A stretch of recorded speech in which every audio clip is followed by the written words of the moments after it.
Assalamualaikum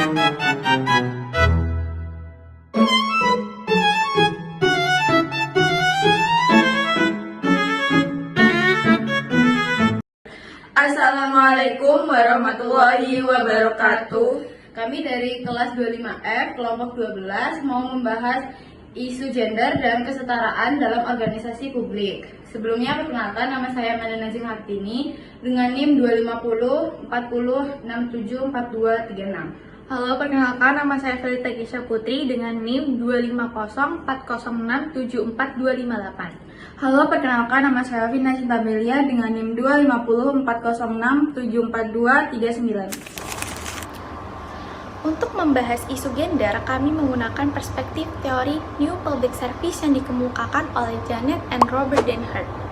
Prinsip utamanya adalah bahwa pemerintah bukanlah sekedar pengendali atau steering, tetapi harus berperan sebagai pelayan, yaitu serving. Artinya, organisasi publik perlu mendengarkan aspirasi semua warga negara tanpa diskriminasi, termasuk dalam hal gender. Teori ini relevan dengan kesetaraan gender karena yang pertama, partisipasi warga. Perempuan dan laki-laki harus punya kesempatan sama dalam memberi masukan dan mengambil keputusan. Yang kedua, adanya keadilan dan inklusivitas. Pelayanan publik tidak boleh diskriminatif. Semua warga berhak mendapatkan perlakuan yang setara. Yang ketiga, yaitu demokrasi deliberatif. Keputusan publik harus dihasilkan melalui dialog yang melibatkan semua pihak, termasuk kelompok perempuan dan kelompok rentan lainnya.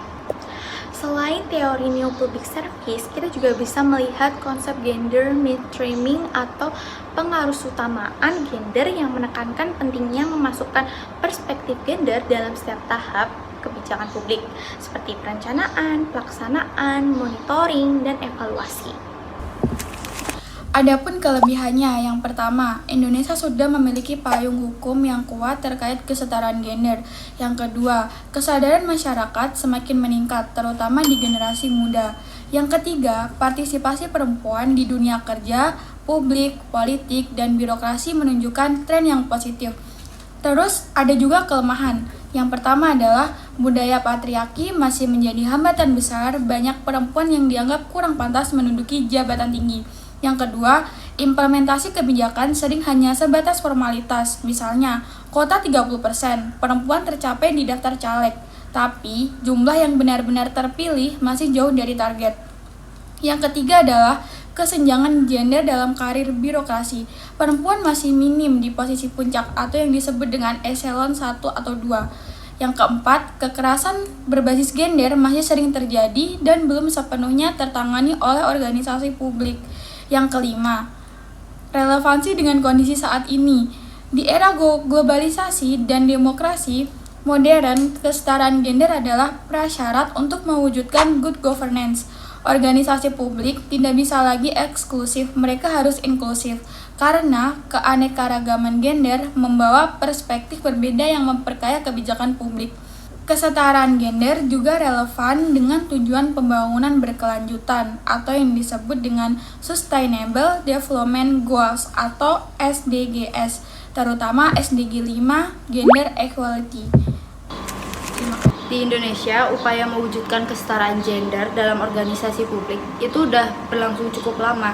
Kalau dilihat dari dasar hukum, di Undang-Undang 1945, Pasal 27 Ayat 1, itu berbunyi tentang menjamin setiap warga negara memiliki kedudukan yang sama di hadapan hukum. Jadi mau itu cewek, mau itu cowok, mereka bakal sama kalau di hadapan hukum.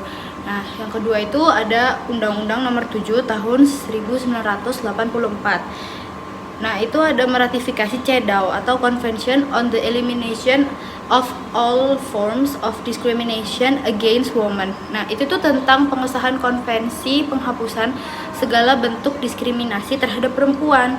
Nah, yang ketiga itu ada Inpres nomor 9 tahun 2000 tentang pengarusutamaan gender atau PUG. Nah, di situ itu mewajibkan seluruh kementerian dan lembaga memperhatikan kesetaraan gender dalam kebijakan dan programnya. Nah, contoh nyata dalam organisasi publik itu yang pertama ada keterwakilan perempuan di parlemen. Nah, adanya kuota minimal 30% perempuan di daftar calon legislatif.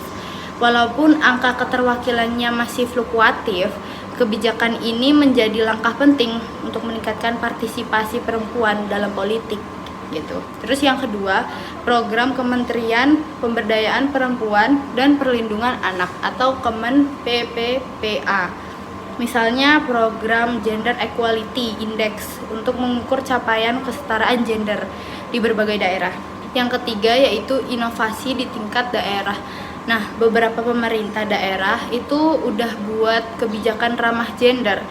Misalnya kayak ada kebijakan cuti melahirkan yang lebih fleksibel atau program pemberdayaan ekonomi perempuan. Tujuan pembuatan video ini adalah untuk menjelaskan teori yang relevan terkait isu kesetaraan gender dalam organisasi publik.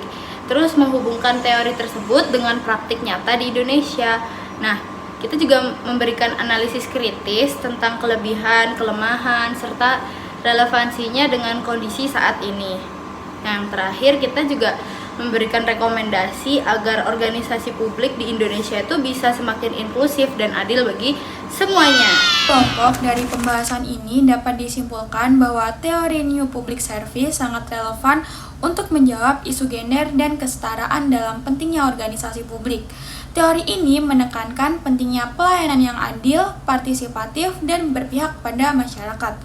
Dari pembahasan ini, kami menyimpulkan bahwa isu gender dan kesetaraan merupakan tantangan sekaligus peluang dalam organisasi publik di Indonesia.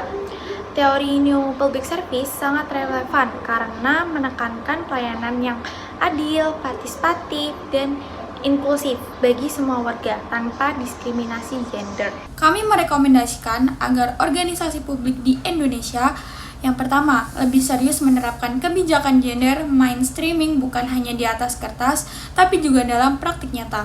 Yang kedua, memberikan pelatihan dan pendidikan kesetaraan gender kepada aparatur publik. Yang ketiga, membuka lebih banyak ruang partisipasi perempuan dalam pengambilan keputusan baik di birokrasi maupun lembaga politik. Sekian dari kelompok kami. Terima kasih, mohon maaf jika ada salah kata atau informasi. Wassalamualaikum warahmatullahi wabarakatuh. Bye-bye.